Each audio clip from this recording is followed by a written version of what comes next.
잠깐 기도하고 오늘 말씀 나누죠. 하나님, 오늘 또 우리에게 매우 중요한 영역의 말씀을 해주실 것입니다. 이 말씀을 잘 듣고 우리의 삶이 그리스도 안에서 견고해질 수 있도록 도와주시옵소서. 성령님, 우리 가운데 오셔서 우리를 주장해 주시옵소서. 예수 그리스도의 이름으로 기도했습니다. 아멘.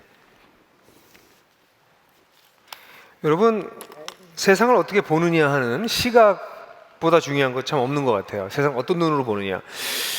요즘 우리나라의 가장 큰 이슈는 이 사드 배치겠죠. 사드 배치에 대한 찬성과 반대.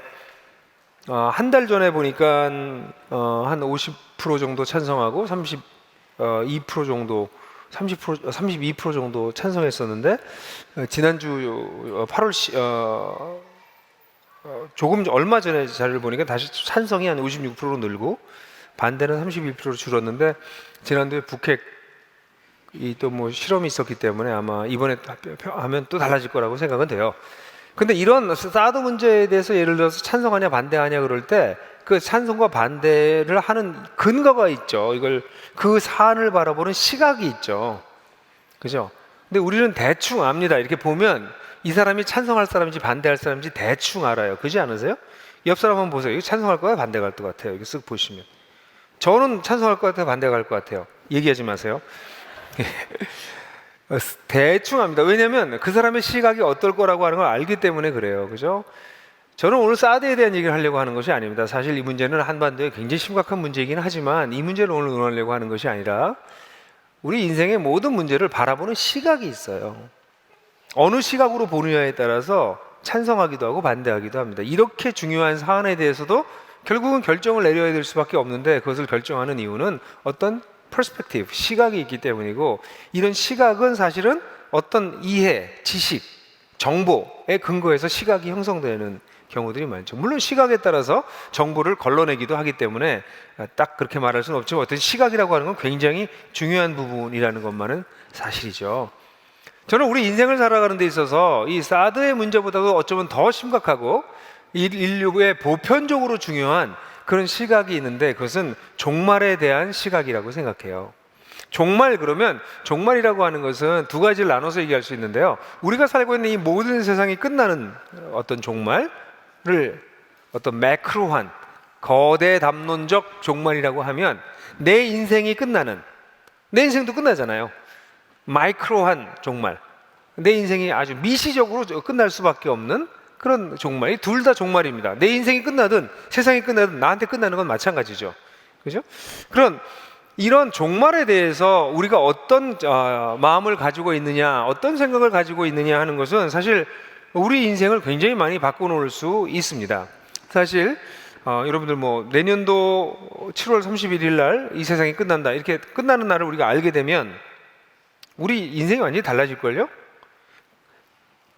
우주의 종말이 온다.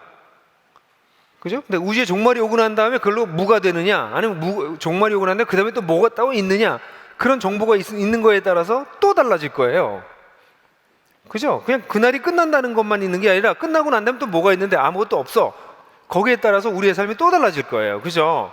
그러니까 종말에 대해서 어떤 시각을 가지고, 어떤 정보와 어떤 관점을 가지고 있느냐에 따라서 우리 인생이 굉장히 달라질 수 있다는 것이죠. 이것을 다 알 수만 있다면 얼마나 좋을까? 이런 생각이 혹시 들진 않으세요? 오늘은 바로 이 종말에 대한 논의를 해보려고 하는 것입니다. 사도 바울은 데살로니가전서 5장 1절부터 11절을 통해서 이 내용을 우리들에게 이야기하고 있어요. 다 같이 한번 데살로니가전서 5장 1절부터 11절까지 같이 읽도록 하겠습니다. 다 같이 1절 시작. 형제자매 여러분, 그 시간과 그 시기에 대해서는 여러분에게 더 쓸 필요가 없습니다.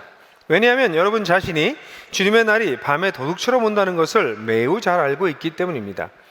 그들이 평안하다 안전하다고 말할 그때 임신한 여인에게 진통이 오듯이 갑자기 멸망이 그들에게 닥칠 것이니 그들이 결코 피하지 못할 것입니다.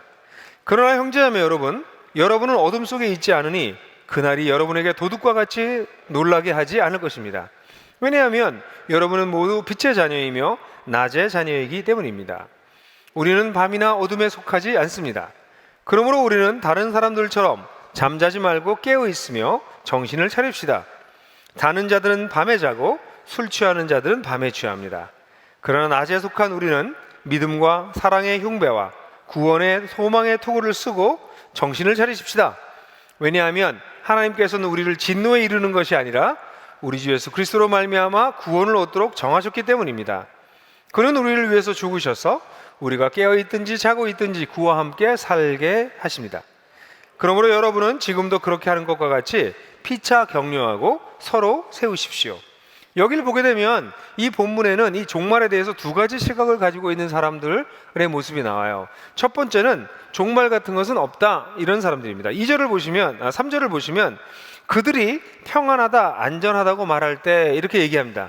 어떤 사람들은 무슨 종말이 있어, 세상 사는 게 다 그렇지, 종말은 무슨 종말, 나도 죽는 건 언젠가 죽겠지 뭐, 다 죽는데 뭐, 지금 현재가 지금 중요해. 지금 현재 평안하고 안전하고 잘 살면 되는 거지. 답도 없는 질문은 뭐하러 던지냐, 아마 먹고 살만한가 보지, 이런 질문이나 던지는 걸 보니 이렇게 얘기하는 입장이 지금 얘기하는 평안하다, 안전하다야. 죽는 거 어차피 다 죽어, 다 죽잖아. 근데 어떻게 될지 아무도 모르잖아. 그러면 지금 현재가 제일 중요한 거야, 이렇게 얘기하고. 그러니까 종말이 없다기보다는 그게 알 수도 없는 거고 무관심한 거고 그거 별로 중요하지도 않아. 현재가 중요해. 그냥 지금 현재 평안하고 안전한 게 제일 중요한 거야, 이렇게 얘기하는 입장이라고 말할 수 있어요. 그러나 이 본문에는 또 다른 종류의 종말론적 시각을 가진 사람들이 있다고 얘기하고 있는데, 그들은 주님의 날이 반드시 온다, 이렇게 보는 사람들입니다. 여기 보면 2절에 보면 그 시기와 시간과 시기에 대해서 더 쓸 필요가 없다, 이렇게 말하고 있어요. 더 쓸 필요가 있다. 충분히 너희가 알고 있다, 그 시기와 시간에 대해서. 그리고 여러분 자신이 주님의 날이 밤에 도둑처럼 온다는 것을 매우 잘 알고 있다, 아주 자세하게 알고 있다, 이런 표현인데요. 그러니까 주님의 날이 갑작스럽게 올 것이라는 건 다 알고 있지 않느냐, 자세히 알고 있지 않느냐, 이렇게 얘기하고 있어요. 그러니까 초대교회 성도들은 이 마지막 날이 어느 날 올 것이 분명하다는 사실을 더 쓸 필요도 없이 다 잘 알고 있다, 이건 우리가 다 공유하고 있는 지식이 아니냐, 이렇게 바울이 얘기하고 있는 거예요. 왜 그랬을까요? 그건 예수님이 굉장히 많이 강조했던 얘기이기 때문에 그렇습니다. 예수님은 특별히 감람산 설교라고 불리우는 마태복음 24장 25장에서 이 이야기를 집중적으로 하세요. 제가 1, 2년 전에 마태복음 24장 25장을 강의했기 때문에 그때 강의를 듣지 못하신 분들은 그 본문을 다시 보시는 건 굉장히 중요할 것 같아요. 그 본문에 대한 오해가 굉장히 많은 본문이기 때문에 그 본문에서 예수님이 강조하셨어요. 그래서 여러분들 사실은 24장에 예수님이 어떤 얘기를 하셨냐면 그 성전을 보여주시면서 이 성전이 무너질 것이다, 곧 내가 3일 만에 다시 세울 거다, 이런 얘기를 하니까 제자들이 너무나 궁금해가지고, 아니 그런 일이 언제 일어날 수 있습니까? 그렇게 마태복음 24장 3절에 제자들이 물어봅니다. 그러니까 이런 일이 언제 일어나겠습니까? 선생님께서 다시 오시는 때와 세상 끝날에 어떤 징조가 있겠습니까? 이렇게 이제 물어봐요. 여기에 대해서 예수님이 쭉 대답한 얘기가 24장 25장의 내용이에요.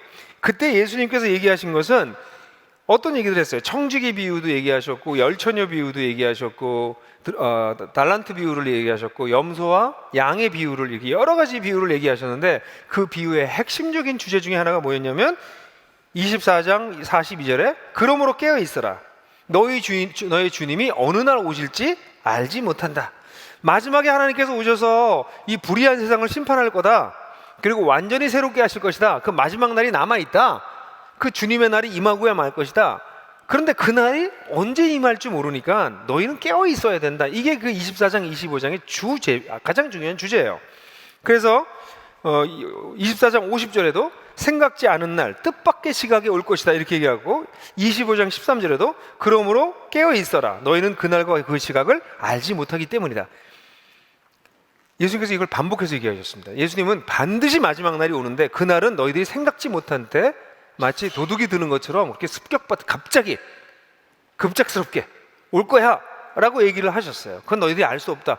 예수님이 더 나가서 말씀하시긴 나도 모른다 그러셨어요. 하나님만 아버지만 아신다, 그렇게 얘기하실 정도로 그 마지막 때는 알 수 없지만 그날은 반드시 온다라고 얘기했기 때문에 사도 바울은 이런 이야기를 우리 초대교회에, 특별히 데살로니가 교회에 이미 잘 설명했던 걸로 보여져요. 예수님부터 배웠던 내용을 잘 전했겠죠.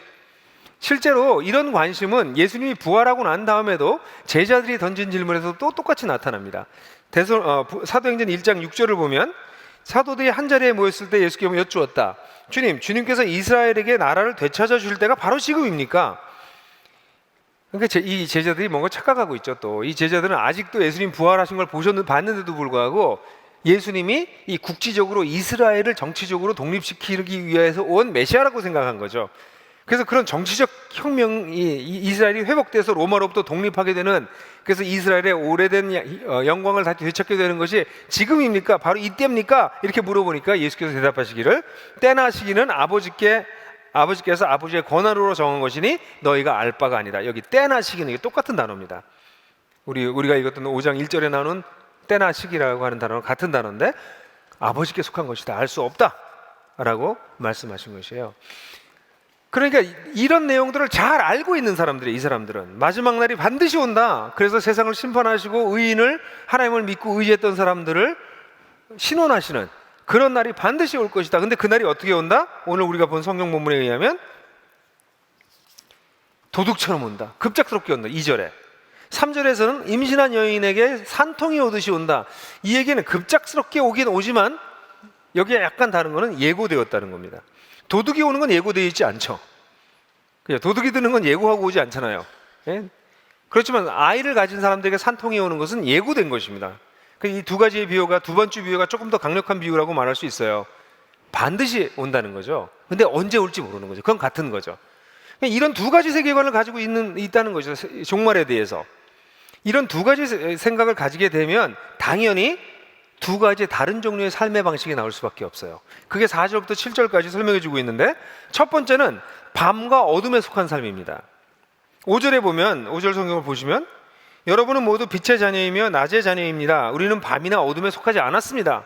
밤이나 어둠에 속한 사람이 있고 빛과 낮의 자녀가 있다는 거죠. 다른 두 가지 종류의 삶이 있다는 거죠. 그래서 밤에 속한 사람은 7절에 보면 자는 자들은 밤에 자고 술 취한 자들은 밤에 취합니다. 이게 내용이 뭔지는 모르겠지만 밤엔 자죠. 이상하지 않으세요? 이 표현도 참 이상해요. 밤에 자고 술 취한 사람은 술을 밤에 취합니다. 어쨌든 그렇게 살아가는 삶의 방식이 뭐가 있다는 거죠. 그런데 6절에서는 보면은, 그러므로 우리는 다른 사람들처럼 잠자지 말고 깨워서 정신을 차립시다. 이게 다 뭔지는 잘 모르겠지만, 그럼 뭐 예수님이 지금, 바울이 그런 얘기를 하는 거예요? 24시간 깨어 있으라는 거예요? 잠자지 말고?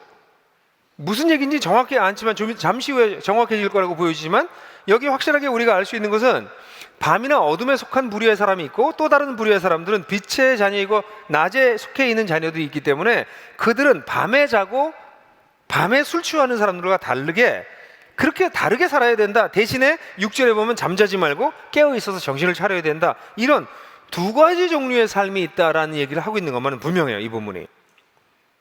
그런데 이 두 가지의 종류의 삶은 그 마지막도 달라진다고 얘기하고 있습니다. 3절을 보면 그 멸망이 안전하다고 말할 그때 갑작스럽게 닥칠 것이다, 이렇게 얘기하고 있어요. 멸망이 갑작스럽게 닥쳐서 결코 피하지 못하는 올일 것이다 라고 3절을 얘기하는가 하면, 4절을 보면 그렇지만 형제자매 여러분은 어둠에 속하지 않기 때문에, 낮과 빛에 속해 있기 때문에 그날이 여러분들에게 도둑과 같이, 여기 영어성은 overtake라고 하는 표현도 쓰기도 하고 surprise라고 하는 번역을 쓰기도 하는 단어인데, 이 단어를 저는 놀라게 하다라고 번역했어요.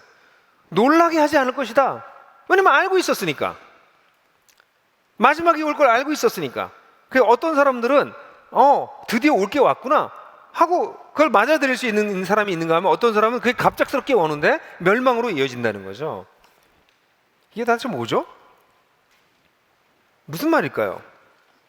우리가 확실히 알 수 있는 것은 이 본문을 통해서 낮에 속한 사람들과 밤에 속한 사람들이 함께 살아가고 있다는 것만 확실합니다. 그러니까 낮과 밤이 공존한다는 거예요. 지금 이거는 어떤 사람이 낮에 살다가 밤을 살고 이러는 게 아니라, 낮에 속해서 살아가는 사람들과 밤에 속하는 사람들이 같이 공존하고 있다라고 하는 것을 보여주고 있는 것이에요. 그런데 이들은 소속이 달라요. 한 사람은 밤에 속했고 한 사람은 낮에 속했어요. 한쪽은 어둠에 속했고 한쪽은 빛에 속했어요. 소속이 다르다는 거죠. 그러니까 밤에 속한 사람들은 이 마지막 날이 올 거라고 생각하지도 않고, 그 있어도 나한테 별 의미도 없다고 생각하고 살아가다가 그것이 개인의 죽음을 당해서 마이크로한 종말을 받든 아니면 세상이 갑자기 끝나든 그 일이 닥치면 깜짝이 놀란다는 거죠. 그걸 생각 안 하고 있었으니까. 근데 이쪽은 예수님의 말씀을 따라서 그게 반드시 올 거라는 걸 알고 있었기 때문에 내가 죽음을 맞든 이 세상이 끝나는 종말이 오든 그렇게 놀라지 않는다는 거죠. 놀랄 일은 아니라는 거지. 알고 있었으니까. 잘 알고 있었으니까. 자, 여기까지 하고 나면 도대체 이 말씀을 다 어떻게 이해해야 되느냐에 대해서 약간 혼란스러울 수 있는데요. 저는 오늘은 정말 여러분들에게 안 보여드리려고 그랬어요. 근데 이 본문을 이해하려면 다시 저 그림표를 보여드릴 수밖에 없어요. 이 그림표는 앞으로는 보여주지 않고 그냥 그림표 그럼 머릿속에 떠오르는 걸로 하도록 합시다. 잘 보세요. 이 본문을 이해하는데 이 하나님 나라를 이해하지 않고서는 사실은 잘 이해할 수가 없어요. 이걸 이제 제가 설명해 드릴 건데 이걸 설명하기 전에 여기서 얘기하는 빛과 어둠이라고 하는 이 메타포, 이 은유를 구약으로부터 흘러내리고 있는 은유를 잘 살펴보는 게 필요해요. 이 어둠과 빛이라고 하는 것은 지금 여기에서 바울이 만들어낸 얘기가 아니라 구약으로부터 흘러내려온 굉장히 중요한 대조적인 상징이에요. 대표적으로 이것을 가장 많이 쓴 사람 중에 하나가 이사야가 있습니다. 이사야 선지서를 보게 되면 이사야서 59장 9절을 보면 한번 다 같이 읽어볼까요? 여러분들 강의 안에 있죠? 한번 같이 읽어봅시다. 시작. 그러므로 공평이 우리에게 멀고 공의가 우리에게 미치지 못한다. 우리가 빛을 바라나 어두운 뿐이며 밝음을 바라나 방음 속을 걸을 뿐이다. 여러분들에게 이 그림표를 수십 번 설교했지만 물론 오늘 또 처음 보시는 분들도 있으니까 우리가 살고 있는 세상이 이 세대죠. 우리가 살고 있는 세대에 예수님께서 오셔서 오는 세대가 새롭게 시작됐다는 거죠. 그죠? 그리고 주님이 다시 오실 때 이 세대는 끝나게 되고 우리는 이 세대와 오는 세대가 겹쳐져 있는 세상 속에 살고 있다는 것이잖아요. 이게 예수님의 하나님 나라 사상이 굉장히 중요한 것인데 오늘날 그리스도인들은 이미 임한 하나님 나라 이 부분을 안 믿는다는 거죠. 예수 믿고 죽으면 천당 가는 거라고 생각하지 지금 하나님 나라가 임했다는 얘기를 하지 않는데 예수님의 하나님 나라 사상에 가장 중요한 거는 하나님 나라의 이 현재성이에요. 이미 하나님 나라가 임했다는 것이에요. 예수님을 통해서. 그러니까 이게 그 그림표라고 하는 건 이미 얘기한 거잖아요. 그죠? 그런데 이사야서를 보면 뭐라고 나오고 있어요? 공평이 우리에게 더 멀고 공의가 우리에게 미치지 못한다. 우리가 빛을 바라나 어두운 뿐이고 밝음을 바라나 암흑 속을 걷는 것과 같다. 이게 무슨 얘기냐면 이 시대를 살고 있는 사람들의 특징이에요. 우리는 공평을 원해. 우리는 공의가 시행되길 바래. 근데 공평과 공의가 여기 시행되지 않아요. 그래서 우리가 빛 가운데서 걷고 싶지만 이 사람들이 뭐라고 그랬어요? 어둠 속에서 암흑 속을 걷고 있는 것과 같다 여기가. 그래서 이 세대를 특징하는 것이 뭐예요? 암흑입니다. 어두움이에요. 밤이에요. 이것은 사실 이사야서 5장 30절, 8장 22절, 29장 15절, 50장 10절, 60장 2절 이게 대표적인 것만 제가 뽑아놓은 것이에요. 곳곳에 다 나타납니다. 제가 이 성경 구절을 다 읽고 싶지만 이거 다 읽으면 제가 3부 예배에 못 들어가요. 그래서 생략한 거예요. 여러분 나중에 살펴보세요. 대표적으로 한 구절만 더 얘기한다면 이사야서 9장 1절을 들을 수 있는데 이사야서 9장 1, 2절은 누가가 기록한 구절이에요. 세례 요한의 아버지 사가랴가 세례 요한의 이름을 이야기하고 난 다음에 벙어리가 됐다 입이 열리면서 예언할 때 인용했던 본문이 이사야서 9장 1, 2절이에요. 그게 우리 누가복음 1장 78절 79절에 나오는데 이사야서 읽어봅시다. 이사야서 9장 1절과 2절 같이 읽습니다. 시작. 어둠 속에서 고통받던 백성에게서 어둠이 거칠 날이 온다. 어둠 속에서 헤매던 백성이 큰 빛을 보았고 죽음의 그림자가 드리운 땅에 사는 사람들이 빛을 비췄다. 여러분 보세요. 사람들이 어둠 속에 살고 있다는 것이에요. 이 속에서 사람들 고통받고 살아가요. 그래서 이 어둠이 거칠 날을 간절히 기다려요. 근데 그 어둠 속에서 헤매던 백성이 큰 빛을 보았고 죽음의 그리운 땅에 사람들에게 빛이 비쳤다. 예? 그러니까 이게 구약에서 기다리고 있는 거예요. 이 어둠과 흑암이 가득 차 있는 세상에 하나님의 빛이 들어와서 새로운 세계가 열려서 어둠 속에 고통을 당하던 사람들이 빛 가운데 들어가는 그런 소망이 있었으면 좋겠다라고 하는 것을 이걸 말로 표현하기 어려우니까 상징적으로 이렇게 표현한 것이었어요. 이게 이사야의 구약에 나온 얘기인데 이것은 여기만 나오는 게 아니라 뭐 스바냐서라든가 에레미야서라든가 곳곳에 이런 상징들이 나타나요.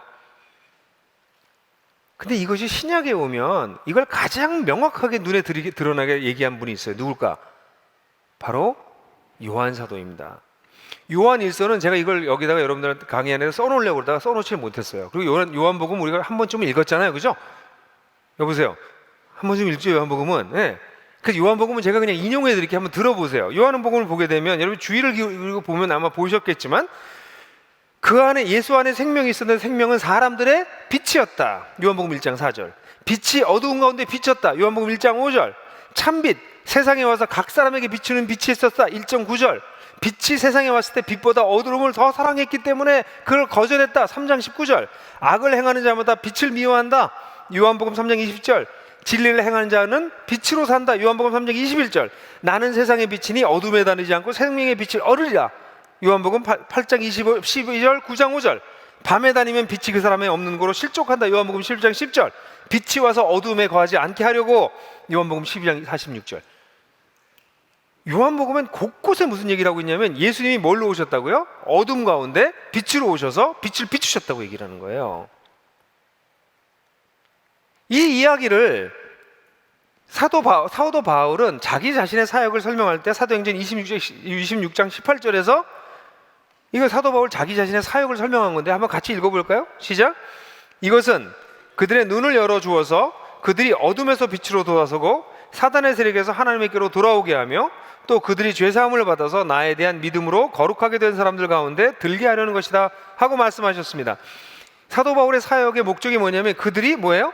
어둠에서 빛으로 돌아서게 하고, 이걸 다시 표현하면 사탄의 세력에서 하나님께로 돌아오게 하며, 제가 잘 인용하는 구절이지만 골로새서 1장 13절은 어떻게 되어 있어요? 어둠의 권세에서 하나님의 그 아들의 나라로 옮기셨으니.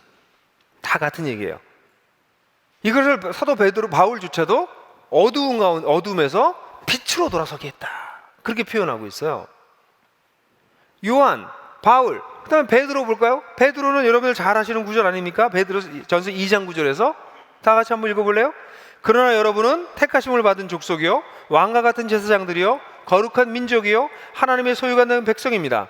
그래서 여러분은 어둠에서 불러내어 자신의 놀라운 빛 가운데로 인도하신 분의 업적을 여러분이 선포하는 것입니다. 여기서 똑같은 얘기 나오죠. 우리가 어떤 사람들이 이렇게 놀라운 사람이 됐는데 그 놀라운 사람이 된 것은 어두운 가운데서 그의 기이한 빛으로 우리를 불러주신 분의 아름다운 덕을 사람들에게 알리기 위한 것이다. 베드로도 그렇게 얘기하고 있어요. 이 초대교회 성도들의 마음을 사로잡고 있는 이 그림을 보십시오. 이게 그들이 가지고 있던 세계관이었고 그들이 가지고 있던 시각이었어요. 그건 뭐예요? 우리가 살고 있는 세상은 어둠이에요. 어둠이 지배하는 세상이에요. 밤이에요. 근데 거기에 예수님께서 빛으로 오셨어요. 빛이 들어왔다는 거죠. 그래서 우리가 어떻게 됐어요? 그 빛으로 옮겨가겠다는 것이에요. 빛에 속하게 됐다는 것이에요. 빛의 나라에 가게 됐다는 것이에요. 그러나 지금 현재는 어떤 세상이에요? 이 어둠이라고 하는 것과 낮이 공존하고 있다는 것이에요. 지금 그 얘기를 하는 겁니다. 그렇기 때문에 당연히 이런 시각을 갖게 되면 다른 종류의 삶을 살 수밖에 없다는 것이에요. 하나님 나라를 이해하기 시작하면, 하나님 나라를 예수 그리스도의 부활, 죽으심과 부활을 통해서 하나님 나라의 눈이 열리기 시작하면 다른 종류의 삶을 살 수밖에 없다는 거예요. 낮에 속한 삶, 빛에 속한 삶, 어둠과 밤에 속한 삶이 아니라 그런 삶을 살 수밖에 없고, 그런 삶을 살다 보면 마지막에 결과도 달라질 수밖에 없다고 얘기를 하는 거죠. 자, 그렇다면 이제는 정말 구체적으로 하나님 나라의 시각으로 인생을 산다는 게 무엇인가를 정리해 봐요. 그것은 첫 번째, 소속과 목적과 근거를 분명히 하는 삶을 살아야 된다는 것을 뜻합니다. 소속, 목적, 근거, 이게 뭘까요? 한마디로 줄이면 자기 정체성이에요. 자기 정체성을 만드는 것 중에 하나가 나의 소속이 무엇인가, 나의 삶의 목적은 무엇인가, 내가 이렇게 살 수 있게 만든 근거는 무엇인가, 소속, 목적, 근거입니다. 근데 이 본문을 보게 되면 5절에 이미 우리가 살펴본 것 같이 우리는 빛의 자녀, 낮의 자녀라고 합니다. 빛과 낮에 소속돼 있어요. 우리는 어둠에 속한 자들이 아닙니다. 세상에 두 가지 종류의 사람들이 있는데 한 종류는 어둠에 속한 사람들입니다. 밤에 속한 사람들입니다. 아직 빛을 비춤을 받지 못했습니다. 빛을 비춤을 받았음에도 불구하고 이리로 옮겨가지 않았습니다. 아직 그 빛을 받아들이지 않았어요. 근데 우리는 별로 잘한 것도 없는데, 우리가 별로 착하지도 않은데, 근데 우리는 이 빛을 받아들였어요. 그래서 우리는 소속이 바뀌었습니다. 빛의 자녀, 낮의 자녀가 됐어요. 그 두 가지가 소속이 달라요. 두 번째는 뭐예요? 목적이 뭐예요? 궁극적인 목적이 뭐냐는 거죠. 구절을 보면 구절에 이런 표현이 있죠. 왜냐하면 하나님께서는 우리를 진노에 이르게 하는 것이 아니라 우리 주 예수로 말미암아 구원을 얻도록 정하셨다, 이렇게 나옵니다. 한 종류의 사람은, 밤에 속한 사람은 어때요? 여기 밤에 속해 있었잖아요. 어둠에 속해 있었잖아요. 그럼 이렇게 쭉 살면 하나님의 진노에 임하게 됩니다. 이 세상의 특징이 뭐예요? self-centered, self-honoring, 자기가 중심이 되고 자기를 위해서 사는 것이에요. 근데 이 세상, 온 세상의 주인이 누구십니까? 하나님이십니다. 근데 하나님을 거절하고 무시하고 인생을 살았어요. 그럼 당연히 그 당장 심판을 받아야 돼요. 근데 하나님은 그 심판을 어떻게 하세요? 유보하십니다. 마지막 날까지. 개인의 종말로 죽음에 이르든 세상의 종말이든 종말까지 하나님의 심판을 유보하고 계세요. 근데 만약 이 밤에 속했던 사람은, 어둠에 속았던 사람은 결과로 어디로 가요? 진노로 가요. 그러니까 사람들이 오해하시면 안 돼요. 하나님이 멀쩡히 잘 살고 있던 사람들을 심판해서 그들을 처벌하시는 게 아니라 심판을 유보하고 계시는 거예요. 지금 하나님이 심판을 유보하신 이유는 사람들이 이 빛을 발견하고 돌아올 수 있는 기회를 주기 위해서 유보하고 계시는 것이에요. 그러니까 이 밤과 어둠에 속해서 살면 당연히 진노로 갈 수밖에 없어요. 그런데 우리가 이 빛을 받아들여서 자격도 없는 자들이지만, 동일한 사람들이지만 우리가 빛을 받아들이면 우리가 빛의 자녀가 되고 낮의 자녀가 돼서 궁극적으로 어디로 간다고요? 구원을 얻게 된다고. 여기 구원을 얻게 된다는 말을 제가 구원을 획득하는 것을 위해서 제가 이렇게 번역하고 싶을 정도였어요. 그냥 얻는 것이라고 번역했는데 이 단어는 강력하게 확 잡는 것을 뜻해요. 그러니까 획득이라고 하는 말을 하는 것도 맞아요. 무슨 얘기일까? 기독교의 구원은 뭐예요? 예수님을 받아들여서 그 빛의 나라 속에 거했지만 완전한 구원은 아직 남아 있습니다. 완벽한 구원은 아직 남아 있어요. 그래서 이 빛의 자녀들은 이미 구원을 받은 자들이지만 이 완벽한 구원을 바라보고 가는 것이에요. 그래서 그날에 우리는 그 완벽한 구원을 획득하게 될 것이라는 거죠. 그러니까 인생의 끝까지 끝으로 가는 방향이, 하나는 이제 하나님으로부터 정말 더 이상 하나님이 기다려줄 수가 없는 모든 유예했던 시간들이 다 지나가고 하나님의 심판을 받아서 마지막에 진노로 가든지, 또 하나의 목적은 하나님의 사랑을 받아서 빛으로 들어가서 구원을 맛보고 살다가 구원의 완벽함을 맛보게 되든지, 이 두 가지 길이 있다는 것이에요. 그럼 이렇게 된 근거가 뭐냐 도대체? 아니, 누구는 일로 떨어지고 누구는 그 구원을 획득하는 데 이르게 되냐? 도대체 뭐냐? 그 근거는 뭐냐면 9절 10절에 보면, 9절에 왜냐하면 하나님께서는 우리를 진노에 이르는 것이 아니라 우리 주 예수 그리스도로 말미암아, 우리 주 예수 그리스도로 말미암아. 그는 어떤 분입니까? 10절에 보면 그 관계대명사로 연결되어 있는 거예요. 10절에 그는 우리를 위해서 죽으셔서 우리가 깨어있든지 자고 있든지 그와 함께 살게 하시는 분이세요. 우리가 절로 들어가게 된 것은, 일로 들어가서 영원히 그와 함께 있게 된 것은 우리가 잘나서가 아니에요. 우리가 뭘 잘해서 한 게 하나도 없어. 우리의 퀄리티가 이 어둠과 밤에 속해 있는 사람들보다 도덕적 퀄리티가 더 뛰어난 게 아니에요. 똑같은 사람들이야. 근데 우리는 어떻게 빛을 발견하게 됐어요? 그 빛을 받아들였어. 근데 이 빛을 받아들일 수 있었던 이유가 우리를 위해서 죽으신 예수 그리스도로 말미암아 된다는 거죠. 그러니까 이런 삶을 살게 된 근거는 나에게 있는 것이 아니라 철저하게 어디에 있다? 예수 그리스도께 있는 거예요. 그분이 우리를 위해서 죽으셨고, 우리가 자든지 깨든지, 이거는 4장 뒷부분으로 지난주에 다뤘던 본문으로 다시 가는 것이죠. 우리가 먼저 죽었든지 아니면 살아있든지 그런 뜻이에요.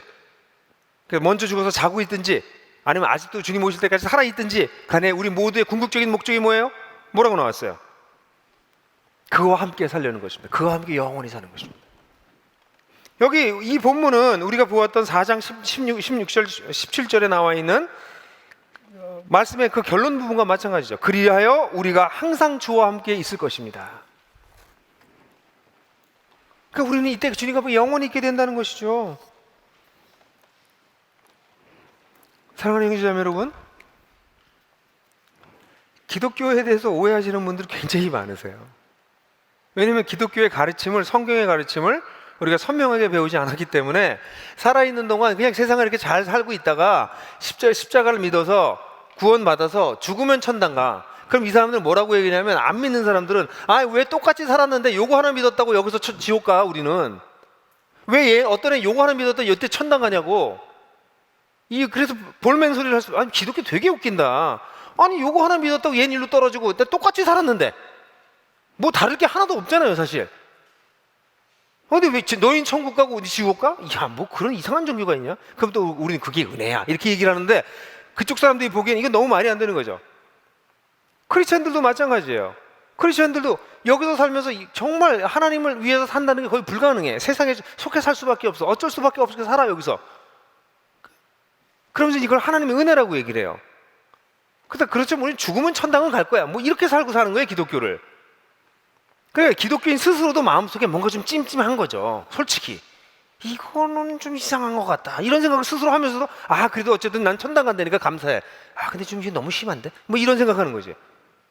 왜 그런 생각을 해요?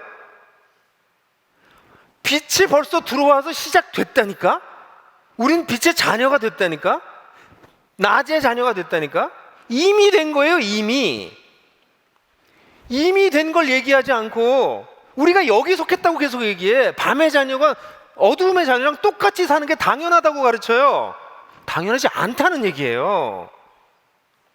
당연할 수 없다는 얘기예요. 이 성경의 얘기는. 기독교는 그냥 여기 속해서 살면서 주말에 교회 한 번 오는 종교가 아니에요. 그런 교회가 너무 많아서 그렇게 해도 되는 것처럼 얘기하지만 성경을 제대로 보면 성경은 절대로 그렇게 얘기하고 있지 않아요. 일주일에 한 번 종교적 의무를 다하면 교회 와서 헌금이나 하고 예배 드리면 된다고 가르치고 있지 않다고요. 문제는 뭐냐면 네 소속이 어디야 이거예요. 네 소속이 여기야? 아니면 저기야? 어둠이야? 빛이야? 밤이야? 낮이야? 여러분 소속은 어디세요? 여러분 진짜 소속은 어디세요?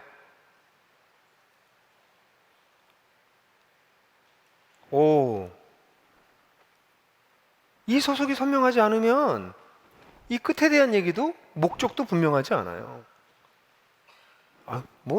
그냥 사는 거지. 현재가 중요한 거지. 현재가 아름다운 거지. 뭘 끝나고 나는데 무슨 진노, 무슨 심판, 그건 난 모르겠어. 완벽한 구원. 그와 함께 영원히 있게 되는 것. 여기 2번이나 반복됐잖아요. 그와 함께 영원히 있게 되는 것. 우리의 사랑하는 사람들과 영원히 함께 거하게 되는 것. 그 목적이 사라지는 거죠. 그러니까 당연히 현재만 들여다보는 거예요. 현재, 지금 당장 행복하고, 지금 당장 편안하고, 지금 당장 쾌락이 있어야 되고, 지금 당장 안전해야 돼. 그게 제일 중요해. 지금 당장만 중요해. 여러분 어디 속하셨어요? 나는 별로 이렇게 빛의 자녀답게 안 살고 있는데 지금 그래서 얼굴도 굉장히 어두워졌어 다들. 나는 아무래도 어둠의 자식인 것 같아 이렇게. 근데 여기 되게 중요한 게 뭐예요?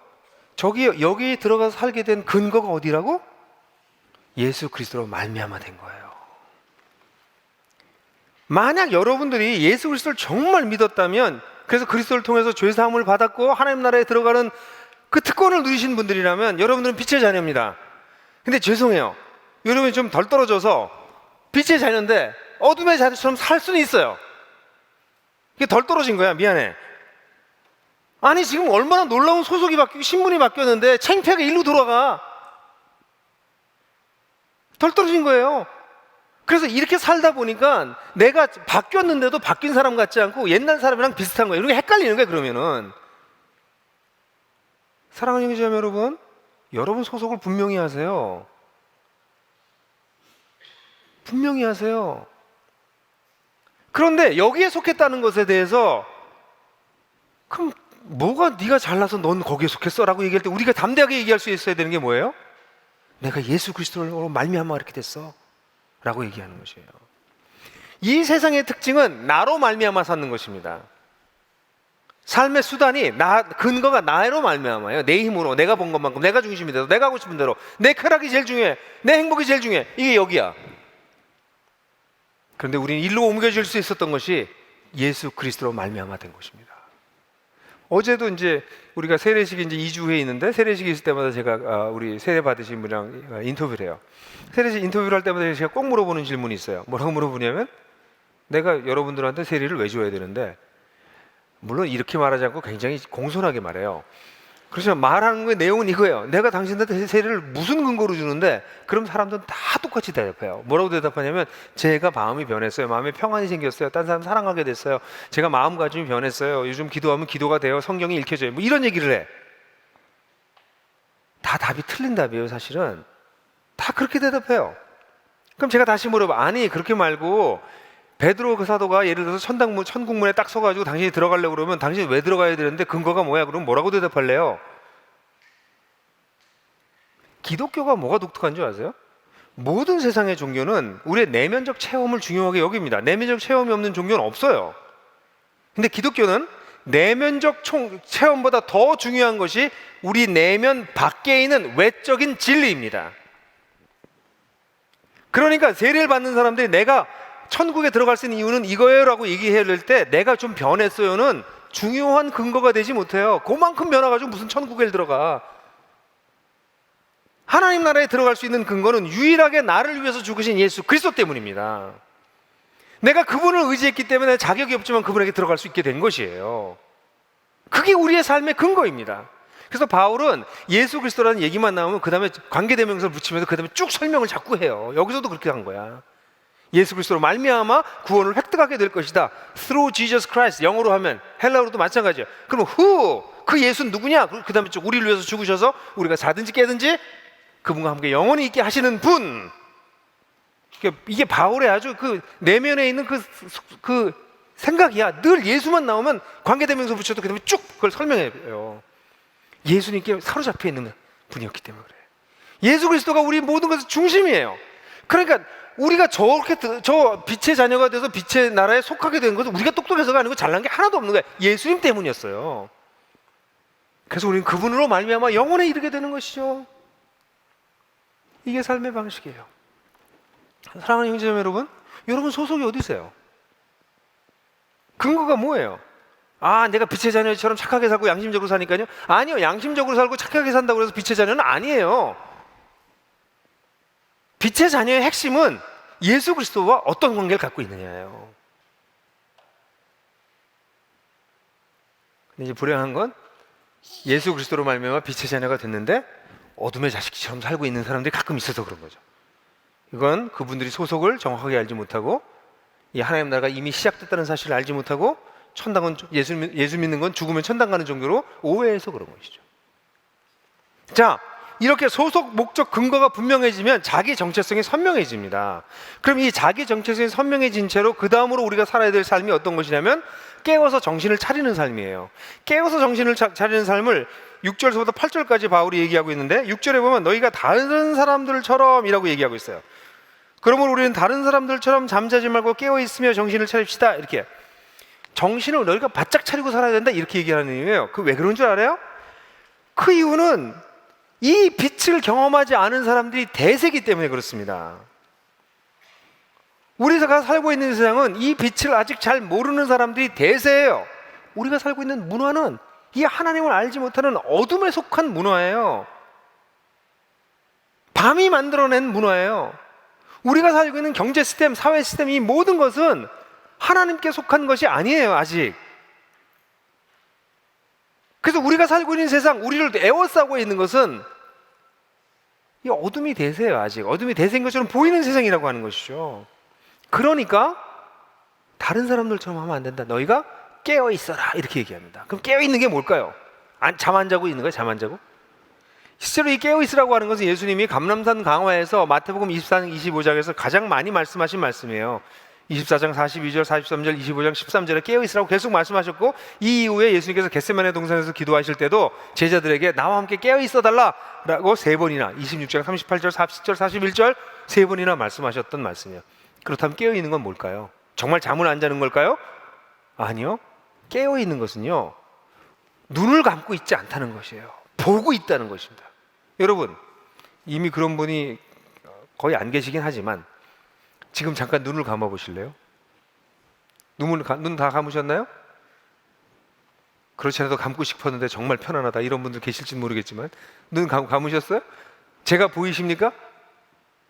보이시면 안 돼요. 저를 아무리 사모하셔도 지금 보이시면 안 됩니다. 제 아내는 제가 보일지 모르겠지만 저를 보이면 안 돼요. 자, 눈 떠보세요. 저 보이나요? 다 보이죠? 깨어있다는 게 뭐예요? 우리가 하나님 나라에 속해 있고 임한 하나님 나라에 대해서 깨어있다는 것을 그걸 보고 있다는 것입니다. 하나님 나라가 시작됐어요. 빛이 어둠 가운데로 비쳤어요. 우리는 낮의 자녀가 됐어요. 빛의 자녀가 됐어요. 이 영적인 사실에 대해서 열려 있으라는 것이죠. 잠든다는 건 뭐예요? 그건 일로 돌아가는 것이에요. 하나님 나라를 바라보지 않고 세상을 바라보고 세상이 전부인 것처럼 속는 것이죠.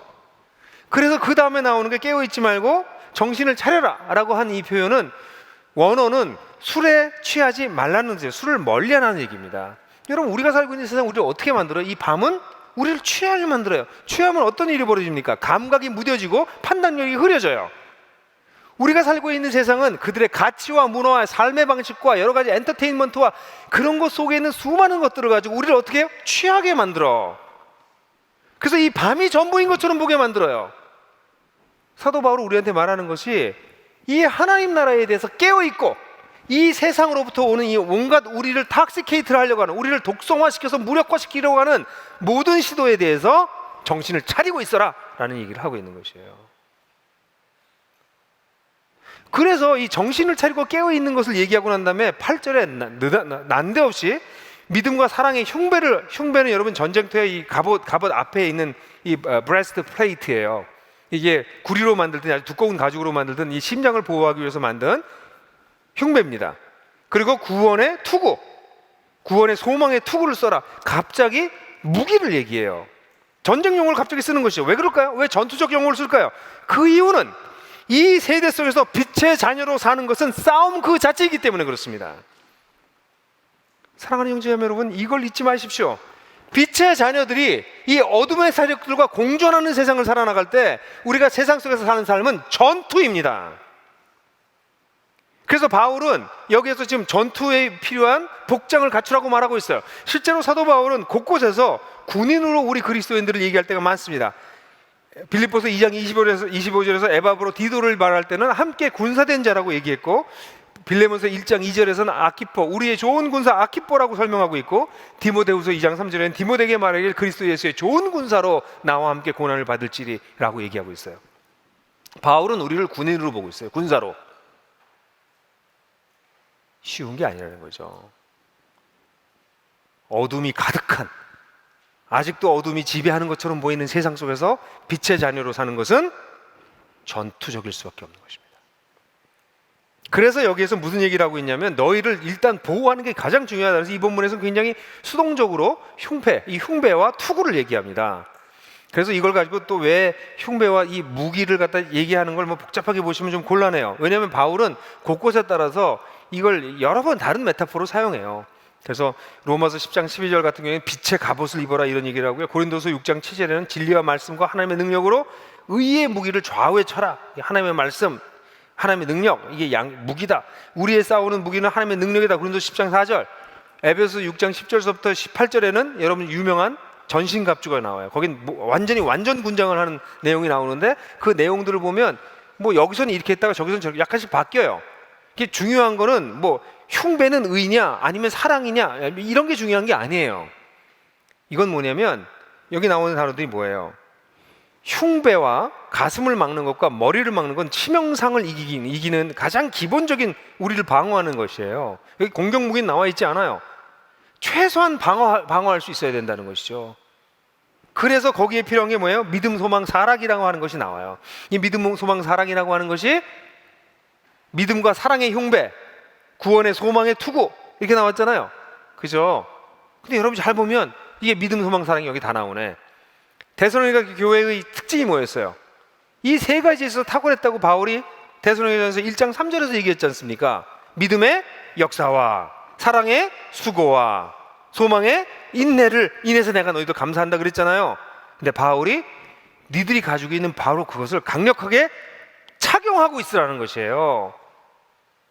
이게 중요한 거야. 너희한테 믿음, 소망, 사랑이 있어. 그런데 너희들이 지금 전투 상황에 들어가는 것이니까 너희 믿음과 사랑과 소망으로 너희를 무장해라. 그리고 세상 속으로 들어가라, 이렇게 얘기하고 있는 것이에요. 저는 우리 그리스도인들이 세상살이를 전투라고 생각하지 않고 사는 게 문제라고 생각해요. 그러니까 밤낮 나가서 깨지는 거예요. 여러분, 이게 전투 상황이라고 생각하고 싸워도 매복당하는 놈들한테 공격당한다고, 우리가. 근데 아예 나갈 때부터 전쟁이 아니라고 생각하고 럴런하고 나가요. 그럼 밤낮 맞는 거지. 그러니까 하도 맞으니까 나중에 들어와가지고 어디가 아픈지도 몰라, 자기가. 하도 공격을 많이 당해가지고. 그래서 세상 사람인지 그리스도인인지 몰라요. 왜? 그리스도인들이 어둠 가운데 살면서 빛의 자녀로 들어가 살면서 이걸 전투라고 생각하지 않고 살기 때문에 그래요. 그래서 그리스도인이 하는 말이나 행동이나 가치관이나 판단이나 결정이나 이 모든 것이 세상 사람이랑 너무 똑같아. 그게 부끄럽지도 않아. 어둠에 속한 건데, 어둠의 자식 같은 건데, 빛의 자녀들이. 제가 덜 떨어졌다고 얘기했잖아요. 진짜 창피한 거거든. 근데 세상 사람이 똑같이 살면서 그게 부끄럽지도 않아요. 왜 그럴까? 어두움 가운데 빛의 자녀로 산다는 게 얼마나 전투적인 건지를 모르기 때문에 그래요. 그러니까 바울은 이걸 알고 있었기 때문에 정신을 차리고 깨어 있어라라고 하자마자 전쟁 용구를 사용하면서 의의 믿음과 사랑의 흉배를 거두고 구원의 소망에 투구를 쓰고 그리고 나가라 라고 얘기하고 있는 거죠. 그러므로 이 두 번째 얘기했던 깨어서 정신을 차리자는 말을 다르게 표현하면 전투적 삶을 살자는 것이에요. 살자가 아니에요. 살지 않을 수가 없어요. 살아남으려면. 그게 그리스도의 삶입니다. 치열할 수밖에 없는 거죠. 정신 바짝 차리고 있어야 되는 거죠. 그러지 않으면 우리가 빛의 자녀인데도 불구하고 어느새 밤의 자녀들한테 짓밟히고 공격당해서 정말 창피한 모습으로 주저앉아 있을 수밖에 없으니까 정신 차리고 전투적으로 깨어서 치열하게 살아라, 이렇게 얘기하는 거예요. 정말 사랑하는 형제자매 여러분, 여러분도 그렇게 사셔야 돼요. 네, 크리스찬들이 너무 이걸 가볍게 생각해 버렸어요. 나가면 그냥 세상에 나가면 린치를 당해, 린치를. 세상에. 집단 폭행을 당해요, 세상에. 방어를 하나도 안 해요. 그리고 고상한 척해요. 자기 영혼과 자기 영적인 힘은 완전 상실해서 두들겨 맞아가지고 넉다운된 상태인데, 그게 오늘날의 우리 그리스도인들의 모습일 경우가 너무 많아요. 사랑하는 형제 여러분, 깨어 있으십시오. 전투예요. 주님 오실 때까지 전투예요. 어둠이 아직도 남아있는 한 우리는 어둠과 끊임없이 싸워야 돼요. 잊지 마십시오. 아니면 어둠이 여러분들을 집어삼킬 것입니다. 전투하지 않을 수 없는 것이죠.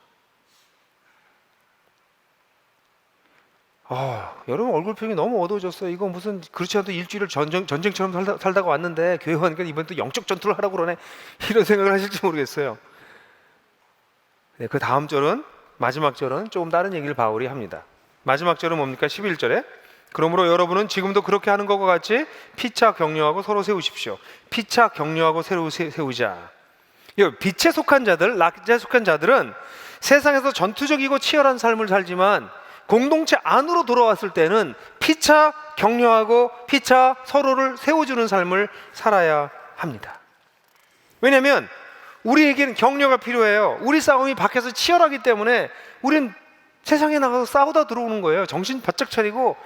근데 정말 적이 눈에 보이지 않는 그 적을 베는 것은 더 어려운 것이죠. 눈에 보이는 적을 베는 것보다 눈에 보이지 않는 적을 베는 게 더 어렵다. 그 칼에 놓여서 기문이 그런 얘기 하잖아요. 눈에 보이지 않는 적들과 우리는 매일 싸우는 거야. 그러고 우리가 공동체 안으로 들어왔을 때 어떻게 하는 거예요? 너희가 그걸 잘하고 있는데 그걸 더 잘해라 그러면서 말하는 게 피차 격려해라. 저는 오늘 여러분들 격려하고 싶었어요. 여러분들이 빛의 자녀입니다. 여러분들 자격이 없었지만 예수 그리스도로 말미암아 낮에 속하게 되셨습니다. 우리 소속이 바뀌었어요. 우리는 완전한 구원을 획득하기 위해서 그리로 달려가고 있는 사람들입니다. 여러분들에게 알려주고 싶었어요. 그래서 여러분 격려하고 싶었어요. 그렇지만 여러분들 가운데 세상에 나가서 전투인데 전투인 줄 모르고 놀이터라고 생각하고 나가서 밤낮 깨지고 들어오는 분들이 있다면 정신이 번쩍 나야죠. 그러나 여러분이 격려하고 싶었어요. 우리 여기 모여서 뭐 하는 거예요? 격려하는 거예요. 우리들 모여가지고 같이 서로, 야, 힘들었겠다, 잘 싸워라, 잘 싸웠구나, 좀 맞았구나, 멍들었네, 기도도 해주고. 그게 피차 격려하는 것입니다. 여기 서로 세워준다는 말은 뭘까요? 서로 세워준다는 말은, 이 세워준다는 말을 덕을 세운다라고 번역을, edify라고 영어는 번역하고 있지만 이 원어의 뜻을 보면 집을 짓다는 뜻입니다. 그러니까 이거는 우리가 서로 세운다는 얘기는 뭐냐면, 서로가 우리는 뭐하고 있냐면 자기 인생의 집을 짓고 있는 거예요. 여러분, 모두가 자기 인생의 집을 짓고 있는 거야. 그 인생의 집을 잘 줄 수 있도록 도와주는 거야, 서로가. 바울은 이런 이미지를 굉장히 많이 얘기하고 있는데, 마지막 날 되면 우리가 지었던 인생의 집에 대해서 어떻게 한다고요? 하나님이 불로 시련을 하신대요. 정금같이 단련을 시킨대. 그 불로 확 붙여보니까 어떤 건 확 타버려, 어떤 건 남아있어. 왜냐면 금과 은과 보석으로 졌기 때문에. 여러분들 인생을 지을 때 쓰잘데없는 거로 인생을 지으면 안 된다는 거지. 우리가 피차 덕을 세운다는 것은 뭐냐면, 덕을 세운다는 것은 서로가 자기 인생의 집을 잘 지을 수 있도록 도와주는 것입니다. 뭐 하기 위해서? 마지막 날 하나님께서 불로 심판하실 때 사라지지 않는, 영원으로 이어질 수 있는 보석과 금과 은으로 지을 수 있도록, 영원한 가치가 있는 것을 가지고 인생을 살 수 있도록 서로 도와주는 게 서로 세우는 일이에요. 그러니까 우리가 이 밖에서 이런 전투를 하고 공동체 안으로 들어오게 되면 우리는 어떤 삶을 사냐면, 여기서는 축제적인 삶을 사는 거예요. 서로 격려해주고 서로 잘 세울 수 있도록 도와주시고. 그래서 주일날 우리가 이렇게 모였을 때, 가정교회로 모일 때 여기 뭐 하는 거예요? 서로 격려하고 세워주고 축제적 삶을 사는 것이에요. 밖에서는 전투하고 안으로 들어와서는 축제하고. 근데 그리스도인들이 거꾸로 살아. 교회 안에 와서 싸우고 밖에 나가서 세상 사람들이랑 파티해. 거꾸로 살고 있어요. 아니야, 우리가 밖에서 싸우고 안에서 우리끼리 같이 축제하고 서로를 위해서 살고 상처도 싸매주고, 그거예요. 그렇게 사는 거야. 언제까지? 우리 주님 다시 오셔서 우리의 구원이 완전한 구원을 우리가 획득할 때까지. 하나님께서 오래 참으심으로 우리의 친구들에게 심판하실 것을 유예하고 계시는 동안, 우리는 유예된 그 기간 동안 우리 친구들에게 이 빛을 알려서 그들도 우리와 함께 빛에 속할 수 있도록 도와주면서 우리 인생 사는 게 우리의 인생인 것이죠. 사랑하는 형제자매 여러분, 사람이 자기가 어떤 영성을 가졌냐는 굉장히 중요해요. 기독교의 영성은, 한국의 기독교 영성은 샤머니즘 영성을 가진 사람들이 굉장히 무슨 영험한 사람인 것처럼 여겨져요. 근데 기독교의 진정한 영성은 하나님 나라의 종말론적 영성이라고 말할 수 있어요. 이 종말을 어떻게 바라보고 있느냐에 따라서 우리의 영성이 달라져요. 근데 너희가 다 알고 있지 않느냐, 자세히 알고 있다라고 사도 바울이 얘기하면서 이 종말론적 영성을 여기서 설명하고 있는데, 종말론적 영성을 두 단어로 얘기한다면 그것은 전투이고 그리고 축제입니다. 왜냐하면 우리는 세상 속에 살지만, 어둠과 아직도 밤이 지배하는 것 같은 세상 속에 살지만, 우리는 다행히 너무 감사하게도 하나님의 은혜 때문에 낮과 빛에 속하게 됐습니다. 그래서 우리는 세상 속에 들어갔을 때는 이거와 싸워 이겨야 되기 때문에 전투하고 치열하게 살아야 돼요. 전투적 삶을 살 수밖에 없습니다. 그러나 우리는 우리끼리 들어왔을 때는 완벽하게 임할 하나님 나라를 바라보고, 우리가 완벽하게 획득하게 될 그 구원을 기다리면서 영원히 그분과 함께 있게 될 것을 기대하면서, 여기서 뭐 하는 거예요? 서로 격려하고 서로 세워주고 그 마지막 날을 바라보면서 서로 붙잡아주는 축제적 삶을 사는 것이죠. 전투와 축제, 이것이 종말론적 영성입니다. 사랑하는 형제자매 여러분, 여기 계신 모든 형제자매 여러분들, 여러분들의 소속을 선명히 하십시오. 아직 소속이 선명하지 않은 분들은 이 문제에 넘어가지 마세요. 기독교는 문화적으로 교육을 받아서 그냥 교회 여러 번 오래 다니다 보면 그냥 얻어지는 것이 아닙니다. 진지하게 하나님 앞에 서서 고민하고 결단하셔야 됩니다. 그래서 예수 그리스도로 말미암아 소속이 바뀔 수 있는 이 놀라운 특권을 저버리지 마십시오. 그리고 만약 여러분들이 이미 소속이 바뀐 분들이라면 덜떨어한 짓 하지 마세요. 왜 자기 어둠의 자식처럼 사세요? 그거 창피한 거예요.